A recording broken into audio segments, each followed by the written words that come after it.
Hello student, welcome to class. आइए हम पढ़ेंगे आज sound of speed of sound. ठीक है, साउंड का स्पीड क्या होता है, ठीक है, इसके बारे में जानेंगे और इंटेंसिटी के बारे में भी जानेंगे। साउंड के इंटेंसिटी और कैरेक्टरिस्टिक जो लक्षण है, अभिलक्षण है, गुण है, वो क्या होता है। तो सबसे पहले जानते हैं हम ध्वनि की चाल क्या है। तो देखिए, ध्वनि की चाल कोई भी चाल समझिए, किसी भी चीज का चाल, ठीक है, कोई भी चीज हो, ठीक है, जब वो चलता है, घूमता है, तो उसमें चाल स्पीड होता है। ठीक है, स्पीड को माध्यम में ध्वनि के फैलने की दर को, माध्यम है ठोस, द्रव और गैस, तीन माध्यम होता है। ठोस होता है, द्रव होता है और गैस होता है। इन तीनों माध्यमों में से किसी भी एक माध्यम में ध्वनि एक सेकंड में कितनी तेजी से फैल रही है, उसी को हम क्या बोलते हैं, ध्वनि का चाल बोलते हैं, ध्वनि की चाल बोलते हैं। ठीक है, स्पीड ऑफ साउंड। सबसे अधिक स्पीड कहाँ होता है, सबसे अधिक स्पीड ठोस में होता है और सबसे कम कहाँ होता है, तो सबसे कम होता है गैस में। देखो, सबसे अधिक ठोस में इसका चाल, ध्वनि की चाल सबसे अधिक ठोस में होता है। तो ठोस कौन सा, लोहा। तो लोहा में ध्वनि की चाल 5130 मीटर प्रति सेकंड। कितना होता है, 5130 मीटर प्रति सेकंड। लोहा में ही तेज क्यों होता है, तो लोहा में तेज इसलिए होता है कि मान लो कि ये लोहा है, तो लोहा के जो कण होते हैं वो आपस में क्या होते हैं, चिपके होते हैं, आपस में चिपके होते हैं। तो जब ध्वनि यहां से गुजरेगी तो ये जो कण होंगे ध्वनि ऊर्जा को जल्दी एक दूसरे में ट्रांसफर करते हैं, इसलिए ध्वनि ठोस में सबसे तेजी से आगे बढ़ती है। इसलिए चाल लोहा में अधिक होता है, क्योंकि यहाँ पे ये बहुत डेंस होता है, डेंस क्षेत्र होता है, घनत्व तो ज्यादा होता है ठोस का। समझ में आया। हवा में क्या है, तो देखियो हवा में क्या है, हवा में ये हवा है, हवा में कण क्या होते हैं, अलग अलग होते हैं। तो जब भी ध्वनि जाएगी तो इसको ध्वनि ऊर्जा को ट्रांसफर करने के लिए जो है थोड़ा सा टाइम लगता है।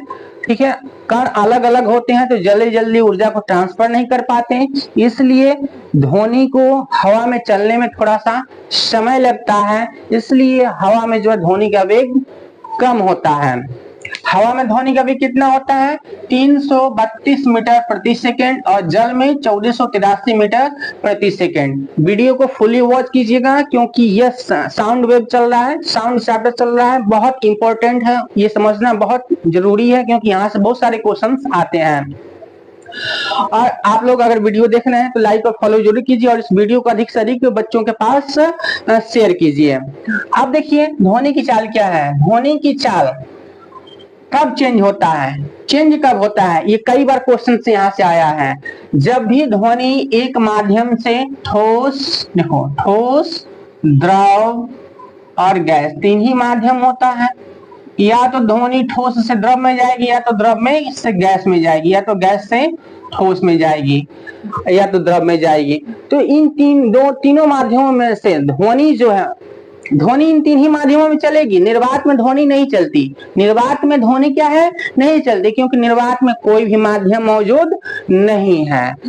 तो इन तीनों माध्यमों में से किसी भी दो माध्यमों में अगर ये अपना रूट चेंज करती है, अपना स्थान चेंज करती है, मान लो ठोस वाले घर से द्रव में गई तो क्या होगा, अगर ठोस से द्रव में गई या द्रव से गैस में गई तो क्या होता है, ध्वनि में चेंज आता है, ध्वनि की चाल में चाल जो है बदलता है, परिवर्तित होता है। तो उसमें क्या परिवर्तन होता है, ध्वनि की चाल में क्या परिवर्तन होता है, तो स्पीड, चाल तो बदल जाता है, चाल कम हो जाएगा या अधिक हो जाएगा।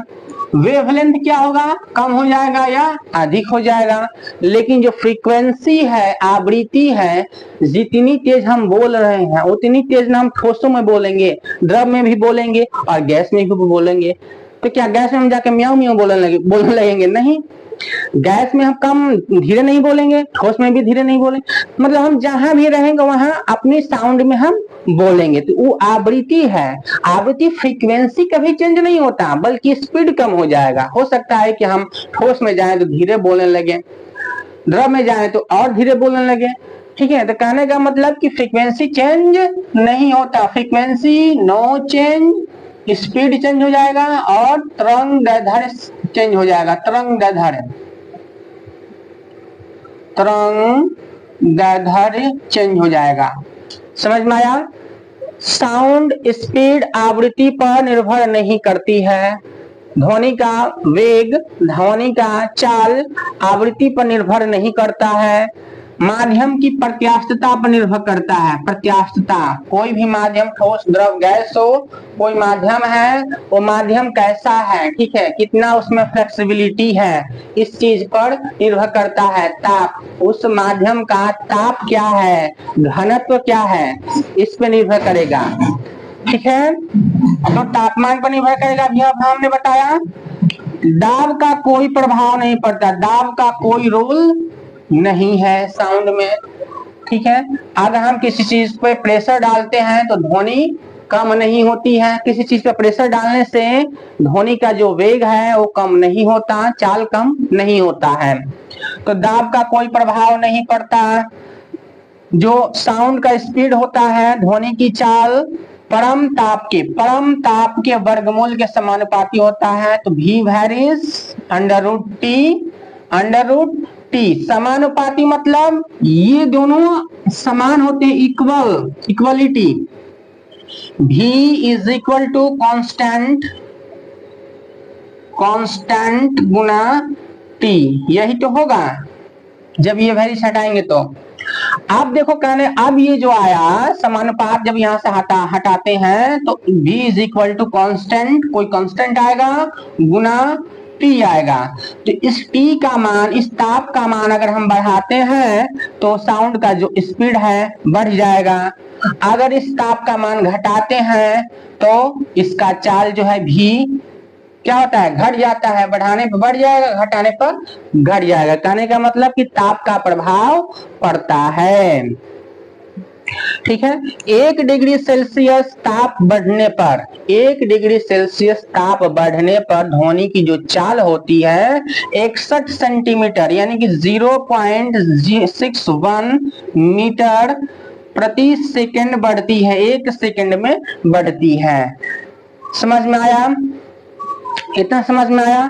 अब आइए समझते हैं कि गैस में ध्वनि के घनत्व पर, डेंसिटी में क्या फर्क पड़ता है, डेंसिटी में। ठीक है, तो हम लिख लेते हैं गैसों में क्या, डेंसिटी में, घनत्व में। तो जब घनत्व जो चेंज होता है कैसे चेंज होता है, देखो जब घनत्व की बात करते हैं तो ध्वनि का वेग है, घनत्व का प्रभाव पड़ता है उसपे। तो जो स्पीड होता है ध्वनि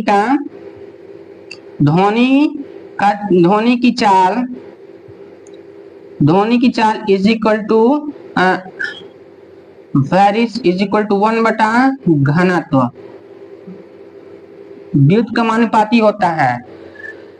ठीक है, गैसों में जो ध्वनि की चाल होता है वो घनत्व का व्युत्क्रमानुपाती होता है, घनत्व के व्युत्क्रमानुपाती होता है। ध्वनि की चाल गैसों में घनत्व के व्युत्क्रमानुपाती होता है। अगर घनत्व को हम कम करते हैं, घनत्व को यहाँ पे कम करेंगे तो क्या हो जाएगा, चाल बढ़ जाएगा नहीं। अगर मान लो कि यहाँ पे घनत्व कितना है, 2 है, तो कितना आएगा 0.5, अगर हम यहाँ पे 4 कर दें तो 0.25 आ जाएगा। ठीक, तो इससे ये ज्यादा है कि नहीं ज्यादा है। मतलब अगर हम जैसे जैसे बढ़ाते जाएंगे, घनत्व को जैसे जैसे बढ़ाते जाएंगे, ये चाल क्या हो जाएगा, भी क्या हो जाएगा, कम होता जाएगा। मतलब अगर हम घनत्व को कम करते हैं यहाँ पे घनत्व को कम करते हैं, अगर घनत्व को हम कम करेंगे बाबू तो क्या हो जाएगा, कम करेंगे तो चाल बढ़ जाएगा। घनत्व को कम करने पर चाल क्या होता है, घनत्व पहले 4 था, कम कर दिया हमने, 2 कर दिया, तो इससे ये ज्यादा आया, इससे ये ज्यादा आया कि नहीं आया, 5 वाला ज्यादा है कि नहीं है, मतलब चाल क्या हो रहा है, बढ़ रहा है। तो घनत्व कम करने पर चाल बढ़ जाएगा और घनत्व को अधिक करने पर क्या होता है, ध्वनि की चाल कम हो जाता है। इतना समझ में आया? बहुत बढ़िया चैप्टर है, क्या समझ में आया? तो चलिए हम और देखते हैं इस साउंड का करैक्टर क्या होता है। ध्वनि का अभिलक्षण पढ़ेंगे हम, अभी इसको नोट डाउन कीजिए।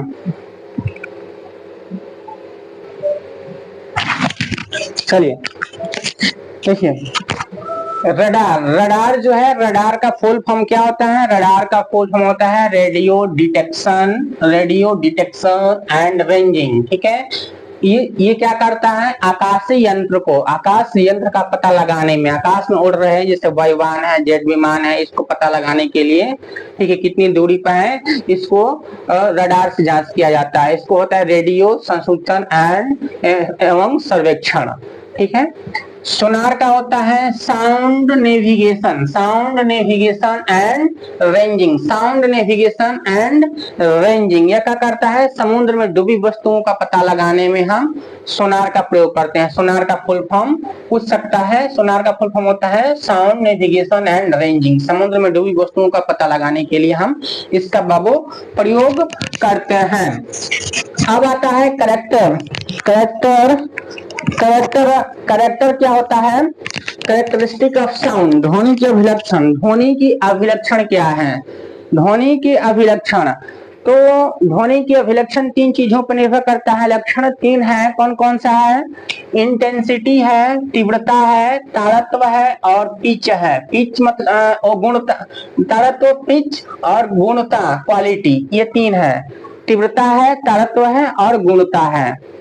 तो सबसे पहले आते हैं हम तीव्रता। जानते हैं कि तीव्रता क्या है। किसी के साउंड बहुत अधिक मालूम पड़ता है, किसी का कम मालूम पड़ता है, तो ये क्यों होता है? आइए जानते हैं। देखिए, तीव्रता, इंटेंसिटी, एकांक क्षेत्रफल से एक सेकंड में गुजरने वाले ध्वनि ऊर्जा को हम तीव्रता कहते हैं। मतलब एक सेकंड में इकाई क्षेत्रफल से गुजरने वाली ध्वनि ऊर्जा को तीव्रता कहा जाता है। ध्वनि का तेज और धीमा होना तीव्रता के कारण ही संभव हो पाता है। तीव्रता के कारण ही यह कभी तेज और कभी धीमा सुनाई पड़ता है। ध्वनि स्रोत के कंपन के आयाम के, ये जो इंटेंसिटी होता है, तीव्रता होता है, वो ध्वनि स्रोत के कंपन, ठीक है, कोई ध्वनि स्रोत है, वो कितना कंपन कर रहा है, उसमें से कितना ऊर्जा निकल रहा है, ध्वनि ऊर्जा के आयाम, ठीक है, कंपन के आयाम के वर्ग के समानुपाती होता है। ठीक है, आयाम के वर्ग के समानुपाती, मतलब हमने अभी बताया कि अगर ये जो है, ये जो वेव चलता है, साउंड वेव, ऐसे ऐसे चलेगा, हमने देखा ऐसे ऐसे चलेगा। ठीक है, ऐसे चलता है कि नहीं चलता है? बताओ, एक बार बताओ, चलता है ना? जब बाबू ऐसे चलेगा तो स्ट्रिंग और गर्त के किससे चलेगा? स्ट्रिंग और गर्त के साथ चलेगा। स्ट्रिंग होगा उसमें और गर्त भी होगा, स्ट्रिंग और गर्त दोनों होगा, स्ट्रिंग और गर्त दोनों होगा।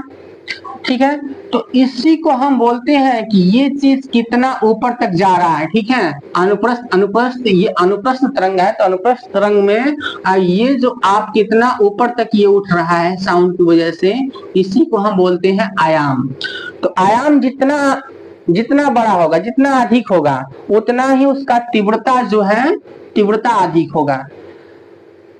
आयाम अधिक तो तीव्रता भी क्या होगा? अधिक होगा। तीव्रता अधिक होगा, ध्वनि बहुत तेज सुनाई देगी, बहुत अधिक दूर तक जाएगी। समझ में आया? तीव्रता जो है, इंटेंसिटी जो है, तीव्रता घनत्व पर निर्भर करता है, डेंसिटी पर निर्भर करता है। डेंसिटी पर, कोई चीज कितना घना है, जितना घना होगा, जितना डेंस होगा, वहां पे इसकी ऊर्जा अधिक होगी, तीव्र ध्वनि सुनाई देगी। और ध्वनि स्रोत से दूरी पर निर्भर करता है कि ध्वनि जो है स्रोत से दूरी पर निर्भर करता है। जहां से ध्वनि उत्पन्न हो रही है और हम यहाँ खड़े हैं, कितनी दूरी पर खड़े हैं, ये भी मायने रखता है। ठीक है, आयाम पर निर्भर करता है, ध्वनि का आयाम कितना बड़ा है। आयाम अधिक, ध्वनि अधिक, बहुत अधिक दूरी तक जाएगी। आयाम कम, तीव्रता कम। आयाम कम होगा, तीव्रता कम होगा, ध्वनि कम दूरी तक जाएगी। ध्वनि की तीव्रता का एसआई यूनिट क्या होता है? एसआई मात्रक होता है माइक्रोवाट प्रति मीटर स्क्वायर, प्रति माइक्रोवाट प्रति मीटर स्क्वायर। या जो व्यवहारिक मात्रक होता है, जो व्यवहारिक रूप से हम जानते हैं कि डेसिबल में मापा जाता है, तो डेसिबल व्यवहारिक यूनिट है किसका? तीव्रता का। तो ये मत भूलिएगा कि माइक्रोवाट प्रति मीटर स्क्वायर भी इसका मात्रक होता है, याद रखिएगा। और व्यवहारिक यूनिट जो होता है वो डेसिबल होता है।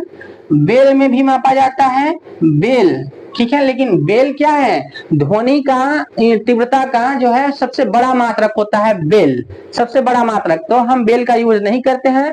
बेल के 10वें भाग के बराबर, बेल के 10वें भाग, ठीक है, 1/10, 10वें भाग के बराबर डेसिबल होता है। समझ में आया? तो डेसिबल ही यूज किया जाता है, व्यवहारिक यूनिट है। समान जो हम बातचीत करते हैं बाबू, सामान्य बातचीत का जो तीव्रता होता है वो 30 से 40 डेसिबल का होता है। 45 डेसिबल की ध्वनि को हम सुरक्षित ध्वनि मानते हैं, 45 डेसिबल के ध्वनि को हम सुरक्षित ध्वनि मानते हैं, ठीक है। जोर से अगर हम बातचीत करते हैं तो उसकी जो तीव्रता होता है वो 50 से 60 डेसिबल होता है, 50 से 60 डेसिबल होता है। समझ में आया? अब चलिए इसी हम समझ लेते हैं यहाँ पे। और पिच क्या होता है? तारत्व।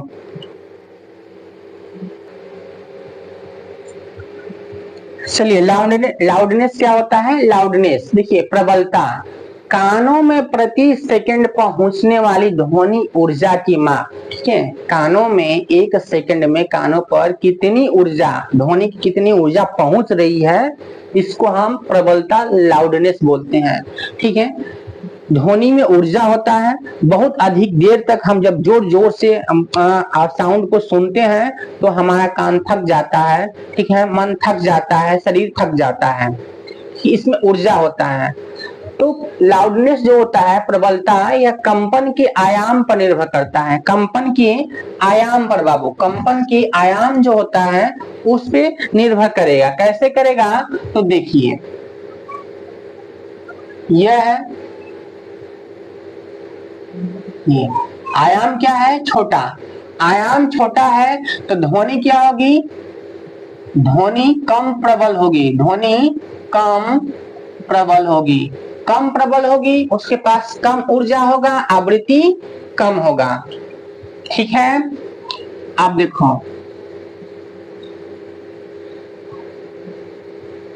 आयाम क्या है? आयाम अधिक है तो ध्वनि अधिक प्रबल, ध्वनि क्या होगा? ध्वनि अधिक प्रबल होगा, अधिक प्रबल होगा, ध्वनि अधिक प्रबल होगा, मतलब इसके पास बहुत अधिक ऊर्जा होगा और बहुत जल्दी हमको थका देगा, मतलब कान बहुत देर तक उस ध्वनि को नहीं सुन सकता, ठीक है। समझ में आया? तो लाउडनेस समझ में आ गया। लाउडनेस क्या है? आयाम अधिक हो, आयाम कम होगा, ध्वनि की प्रबलता कम होगी, उसके पास ऊर्जा कम होगा, ध्वनि को हम अधिक देर तक सुन सकते हैं। लेकिन अगर आयाम ज्यादा होगा, ध्वनि के पास अधिक ऊर्जा होगी, जब अधिक ऊर्जा होगी तो हम बहुत देर तक उसे नहीं सुन सकते। समझ में आ गया? आप देखो, पिच क्या है? पिच क्या है? पिच, तारत्व, वह लक्षण जिसके कारण ध्वनि मोटी या पतली होती है, सुनाई दे पड़ती है, उसी को हम पिच बोलते हैं, तारत्व बोलते हैं। वह लक्षण जिसके कारण ध्वनि मोटी पतली सुनाई पड़े उसको पिच बोलते हैं, ठीक है। पिच के कारण ही जैसे लड़कियों का आवाज, लड़कों का आवाज मोटा होता है, पतला होता है, मोटा होता है, पतला होता है। अब देखो, ये पिच जो होता है, तारत्व होता है, ये आवृत्ति पर निर्भर करता है, आवृत्ति पर निर्भर करता है। अगर आवृत्ति क्या है? अधिक है, अगर आवृत्ति अधिक है तो तारत्व क्या होगा? अधिक होगा। आवृत्ति अधिक होगा तो तारत्व वो क्या होगा? बताओ, तारत्व क्या होगा? अधिक होगा। आवृत्ति अधिक, आवृत्ति अधिक, अगर आवृत्ति अधिक है मतलब बहुत जल्दी जल्दी आवृत हो रहा है, बहुत जल्दी जल्दी जल्दी जल्दी जल्दी जल्दी जल्दी जल्दी आवृत हो रहा है। ऐसे आवृत मतलब यही तो होता है बाबू, देखो यही तो आवृत होता है, ऐसे जल्दी जल्दी जल्दी जल्दी जल्दी जल्दी जल्दी जल्दी ऐसे चलता है, तो यही आवृत्ति है। तो आवृत्ति अधिक होगा तो तारत्व अधिक होगा, ध्वनि क्या हो जाएगी? पतली हो जाएगी, ध्वनि पतली हो जाएगी, अधिक दूर तक सुनाई देगी। और आवृत्ति कम तो तारत्व क्या होगा, कम होगा, ध्वनि मोटी हो जाएगी और कम दूरी तक जाएगी। यही कारण है कि जब लड़कियां लड़ती है तो बहुत दूर तक सुनाई देता है, जब लेकिन लड़के लड़ते हैं तो बहुत देर तक सुनाई नहीं देता है। समझ में आया? लड़कियों की आवाज पतली होती है क्योंकि उनकी जो बोलने ध्वनि की आवृत्ति होती है वो अधिक होती है और तारत्व अधिक होता है, इसलिए उनकी आवाज बहुत दूर तक जाती है। लेकिन लड़कों का आवाज बहुत दूर तक नहीं जाता क्योंकि उनमें आवृत्ति कम होता है, तारत्व कम होता है और आवाज क्या होती है, मोटी हो जाती है, भाई भाई की आवाज हो जाती है, शेर की तरह। ठीक है, समझ में आया? तो लड़की मच्छर की भिनभिनाहट का तारत्व अधिक, आवाज पतला, शेर के दहाड़, लड़का और मेढकों का जोर टरटराना है, टरटर की आवाज में तारत्व कम होता है, आवाज भारी होता है, मोटा होता है। समझ में आ गया? गुणता, क्वालिटी क्या है, वह गुण जिसके कारण समान तीव्रता और समान प्रबलता वाली ध्वनि में अंतर नहीं कर पाते। ठीक है, वह गुण जिसके कारण समान तीव्रता भी समान हो और प्रबलता लाउडनेस भी हो, लाउडनेस समान लाउडनेस वाला और समान तीव्रता वाला मतलब तीक्ष्ण आवाज वाला ध्वनि में अंतर हम नहीं कर पाते। ठीक है, अंतर कर पाते हैं, ठीक है, नहीं कर पाते। ठीक है, उसी को हम क्या बोलते हैं, क्वालिटी, गुणता बोलते हैं। नहीं कर पाते हैं, लिख लीजिए, नहीं कर पाते, नहीं, अंतर कर पाते हैं उसको हम क्वालिटी बोलते हैं, गुणता बोलते हैं। यह भी आवृत्ति पर निर्भर करता है। किस पर निर्भर करता है? आवृत्ति पर निर्भर करता है। और ध्वनि की क्वालिटी, गुणता के कारण ही हम जो है दूर से ही अगर हम कहीं और हो और बाहर कोई आवाज दे रहा हो तो हम बता देंगे कि कौन आवाज दे रहा है, उसकी आवाज को समझकर। ठीक है, उसकी गुणता को समझकर, तीव्रता को समझकर और लाउडनेस को समझकर, चिल्लाने की क्षमता को समझकर और कितनी तीव्र बोल रहा है ये समझकर हम बता सकते हैं कि कौन बोल रहा है। सगे संबंधियों की पहचान तो हम ऐसे ही करते हैं। मान लीजिए कि हम घर में कोई काम कर रहे हैं, दरवाजे पर कोई बोला अरे खोलो मैं आ गया, तो हम समझ जाते हैं कि हाँ बाहर कोई संबंधी आया है, तो हम बोल देंगे मम्मी जल्दी दरवाजा खोलो, मामा जी आए हैं। ठीक है, तो समझ जाते हैं ना। सगे संबंधियों की आवाज की पहचान जो होती है वो गुणता, क्वालिटी के कारण ही होता है। ठीक है, तो आज की क्लास यहीं तक। अगली क्लास में हम बाबू पढ़ेंगे, ठीक है, इको क्या होता है, प्रतिध्वनि क्या होता है, फिर ध्वनि का विवर्तन क्या होता है और डॉपलर प्रभाव। डॉपलर प्रभाव बहुत फेमस है, इसको हम अगली क्लास में पढ़ेंगे।